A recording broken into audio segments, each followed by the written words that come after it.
Mbak Lisa. Silahkan masuk Mbak. Silahkan duduk ya Mbak.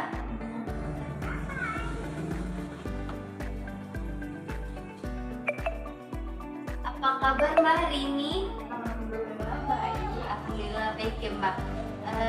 Gimana tadi di perjalanan, apakah ada kendala? Alhamdulillah tidak ada. Ya Mbak ya. Kemudian apakah Mbak ingin pergi ke toilet atau minum terlebih dahulu? Tidak. Baik. Sebelumnya di sini saya akan bertanya terlebih dahulu ya kepada Mbak, apakah Mbak pernah berkonseling sebelumnya? Tidak. Alhamdulillah, berarti di sini saya sebagai konselor pertama yang Mbak datangi ya Mbak. Baik Mbak, di sini kita tidak usah tegang ya Mbak ya, di sini biasa saja kita cerita-cerita. Baik, sebelum kita masuk ke inti cerita kita, saya di sini akan menjelaskan sedikit mengenai konseling individual. Jadi konseling individual itu suatu bantuan kepada seorang yang profesional, yaitu konselor. Di sini saya sendiri sebagai konselor dan kepada klien, yaitu disebut individu ya Mbak ya. Nah di sini individu Mbak sendiri menjadi klien saya dengan melakukan face to face yang sekarang kita laksanakan ya Mbak. Nah kemudian dalam konseling individual itu Mbak ada beberapa yang harus kita ketahui ya Mbak ya. Ada beberapa asas dalam konseling itu.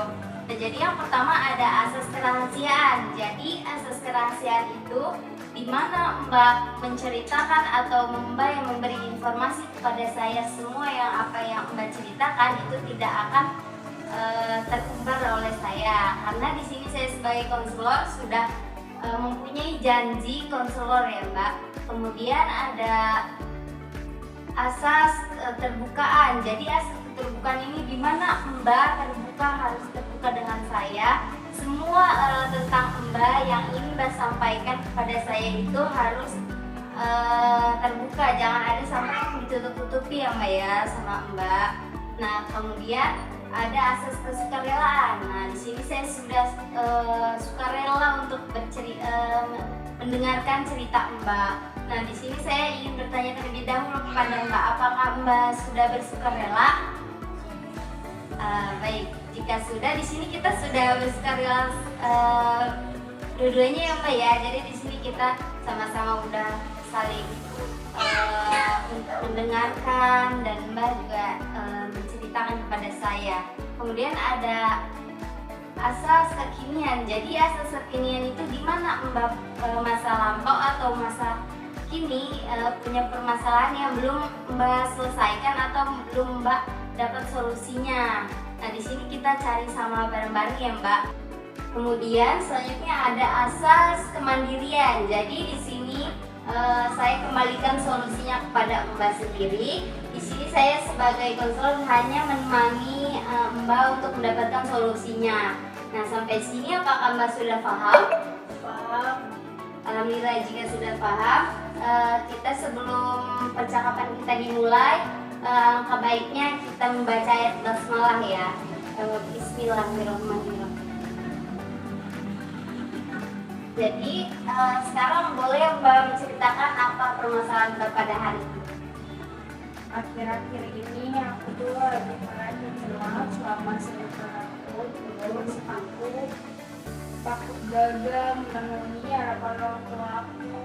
Sepertinya Mbak sekarang lagi merasa cemas pada diri Mbak tentang tantangan yang diberikan kedua orang tua terhadap Mbak.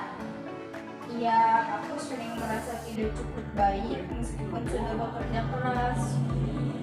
Sepertinya Mbak sekarang merasa kurang dihargai kurang penghargaan terhadap orang tua Mbak terhadap Mbak.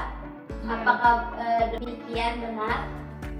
Iya, benar sekali. Kadang aku merasa apa yang aku lakukan kurang di mata mereka.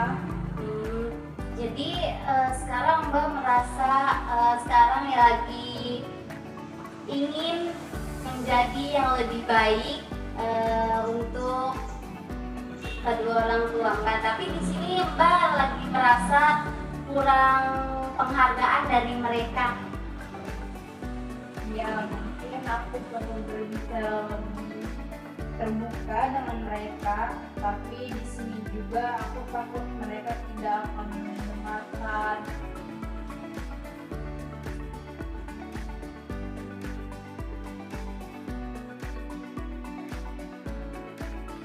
Coba kamu lihat situasi ini dari sudut pandang yang berbeda. Dari sudut pandang yang berbeda maksudnya bagaimana?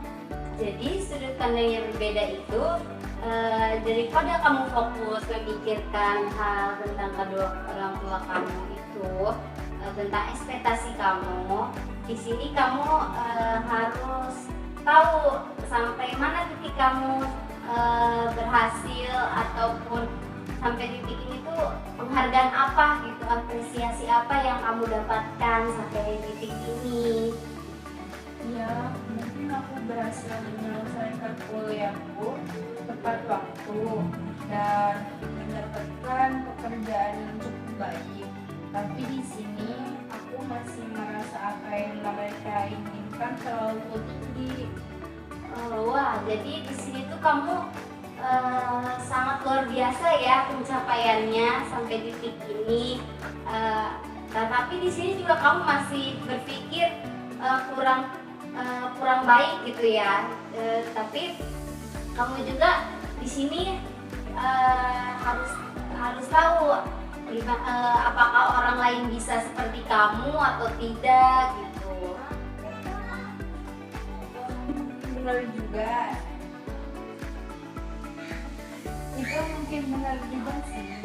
Aku sering menuntut terlalu banyak dari diri sendiri, bahkan lebih dari apa yang orang tua minta. Baik, di sini kamu sudah menyadari itu ya. Dalam hal ini kamu sudah tahu gitu. Kamu di sini harus lebih percaya diri, harus belajar lebih menerima diri kamu sendiri. Jadi kamu harus lebih fokus ke realitas saja gitu ya.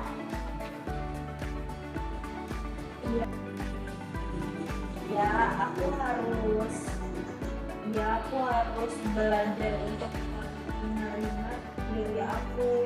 Terus aku hari ini merasa sulit mengatur waktu antar pekerjaan dan kehidupan pribadi. Rasanya semuanya kacau dan aku sering lelah.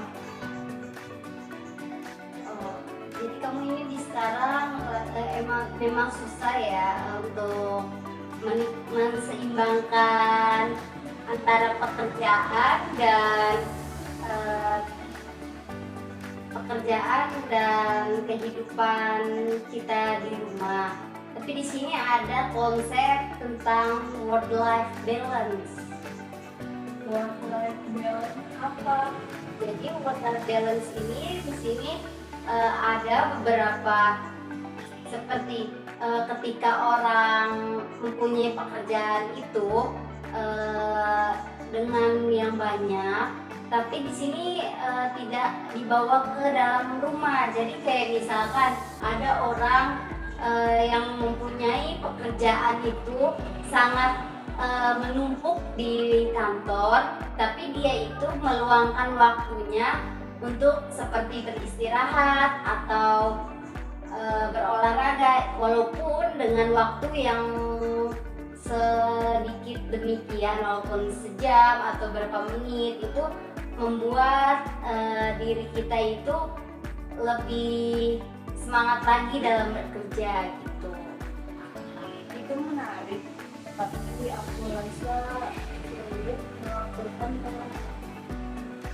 kadang pekerjaan aku terasa tidak ada bisa bercontoh pribadi Mbak untuk memotivasi diri saya. Boleh, jadi contoh pribadi dari saya itu seperti dulu saya merasakan kayak Mbak susah mengatur waktu untuk bekerja ataupun kepribadian hidup di rumah tangga. Tapi di sini saya sedikit demi sedikit ya Mbak mengurangi ada sedikit ruang untuk beristirahat walaupun 1 jam atau berapa menit itu akan lebih produktivitas lagi gitu Mbak dalam bekerja kita. Itu masuk akal. Tapi saya sering merasa kalau saya tidak bekerja dengan baik. Baik, jadi di sini ya mungkin saya bisa sarankan ya Mbak, Mbak agar mempunyai membuat daftar tentang bagaimana manage waktu dari segi pekerjaan atau kepribadian dalam rumah tangga Mbak gitu.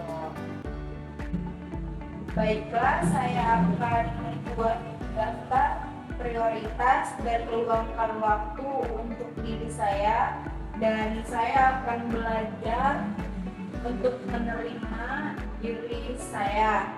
Terima kasih atas sarannya. Baik, sama-sama Mbak Lisa. Jadi Mbak harus lebih memanage waktu lagi dan harus belajar menerima diri Mbak sendiri. Nah, terima kasih atas percakapan kita pada hari ini. Mungkin kurang lebihnya saya mohon maaf ya Mbak ya, karena di sini manusia ada beberapa salah juga, mohon dimaafkan. Jadi di sini mungkin kita bisa bertemu 1 minggu yang akan datang atau 2 minggu. Insya Allah 2 minggu.